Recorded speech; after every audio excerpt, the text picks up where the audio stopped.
کۆتایی هاتنی ماوەی یاسایی سەرۆکایەتی هەرێم بەخستنی پەرلەمان ئاڵۆزیەکانی نێوان هەرێم و حکوومەتی ناوەند ئەمانە و چەندین پرسی دیکە درێژکراوەی ئەو قەیرانە سیاسیانەی ساڵی ڕابردوو بوون کە لەم ساڵدا کاریگەریەکانی قوڵتر بوونەوە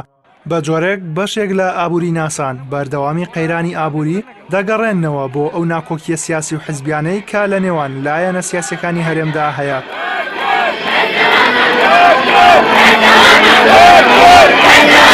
بەشێکی زۆری چاودێرانی سیاسی و هاوڵاتیان کۆتایی هاتنی یاسای سەرۆکایەتی هەرێم لە 19 ئابی 2015 بە گەورەترین کێشەی سیاسی لە هەرێمی کوردستان دادەنێن کە بەهۆی ڕێگنەکەوتنی لایەنە سیاسیەکان لەسەر و پرسە و ئامادە نەبوونی مەسعود بارزانی لە دەستبەرداربوونی پۆستەکەی قەیرانێکی سیاسی گەورەی خوڵقاند و لەم ساڵیشدا ئەو پرسە بێچارەسەرکردن درێژەی کێشە. کارانەکردنەوەی پەرلەمانیش هێندەی تر قەیرانی سیاسی ئاڵۆز کرد و ئەنجومەنی وەزیرانی هەرێمیش بێگەڕاندنەوە بۆ پەرلەمان بڕیاری جۆراوجۆر و دوور لە بەرژەوەندی هاوڵاتیانی دەردەکرد کە دیارترینیان دەرکردنی بڕیارێک بوو بۆ بڕینی قوتی هاوڵاتیان کە بە ناوی سیستەمی پاشەکەوتەوە موچەی فەرمانبەرانی بۆ چارەکە موچە کەم کردەوە.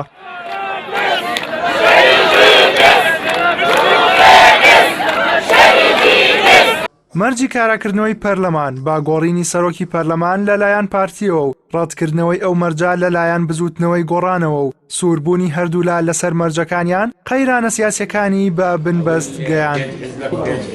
کۆبوونەوەی فواد حسێن سەرۆکی دیوانی سەرۆکایەتی هەرێمی کوردستان وەک نوێنەری بارزانی لەگەڵ لایەنەکان و دوای دوو جار کۆبوونەوەشی لەگەڵ نەوشیروان مستەفا ڕێکخەری بزوتنەوەی گۆڕان ڕێگا چارەیەکی بۆ چارەسەرکردنی گرفتە سیاسیەکان پێنەبوو. بۆ دابینکردنی هاوبەشی ڕاستەقینەیە لە بڕیاری سیاسی و هەموو ئەو بڕیارانەی پەیوەندیان بە چارەنووسی گەلەکەمانەوە هەیە. ڕێککەوتنی نێوان بزوتنەوەی گۆڕان و یەکێتی نیشتیمانی کوردستان لە حەڤەی ئایاری ئەم ساڵیشدا هیچ گۆڕانکاریەکی ئەو تۆی لە گۆڕەپانی سیاسی هەرێمی کوردستاندا نەکرد. بەردەوامی لێدوانە توندەکانی بەرپرسانی لایەنە سیاسیەکانیش لە ڕاگەیاندنەکانەوە دژ بەیەک هیوایەکی بۆ چارەسەرکردنی قەیرانەکان نەهێشتەوە.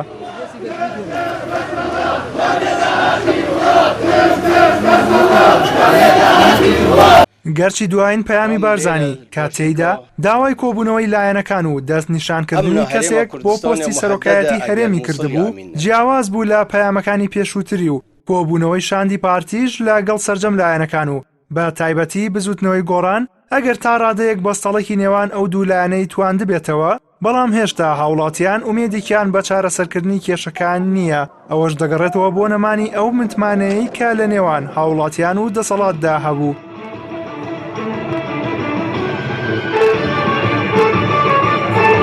بۆیە لە ئێستادا چاودێران پێیان وایە یەکەم هەنگاوی دەسەڵات کە پێویستە لە سەرەتای ساڵی داهاتوودا بۆ چارەسەرکردنی کێشەکان بینێت ئاشکردنەوەی هاوڵاتیان و دروستکردنەوەی متمانەیە بە پێچەوانەوە هاوڵاتیان ساڵی 2017 بە ساڵێکی باشتر لە ڕووی سیاسیەوە لەم ساڵی نابینن.